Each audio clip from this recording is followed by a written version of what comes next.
اچھا اب آتے اس بات پر کہ دعا قبول کیوں نہیں ہوتی، دوسروں کی ہو جاتی ہے.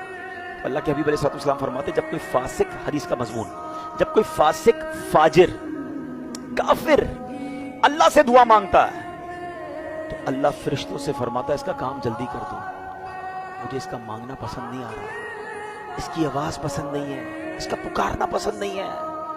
اور جب اللہ کا پیارا کوئی دعا مانگتا ہے نا، اللہ فرشتوں سے کہتا ہے اس کا کام نہ کرنا، اس کو اور مانگنے دو، مجھے اس کا پکارنا پسند آ رہا ہے، مجھے اس کا مانگنا پسند آ رہا ہے. میں آپ سے ایک سوال کرتا ہوں، خدا کی قسم مجھے جو مانگو کچھ نہ ملے، ایک بار اللہ فرشتوں سے کہہ دے کہ میرے اس بندے کو مانگنے دو، مجھے اس کا مانگنا پسند آ رہا ہے، میری تو زندگی وصول ہو گئی نا. میرے مالک کو میرا مانگنا پسند آ رہا ہے، اور کیا چاہیے مجھے؟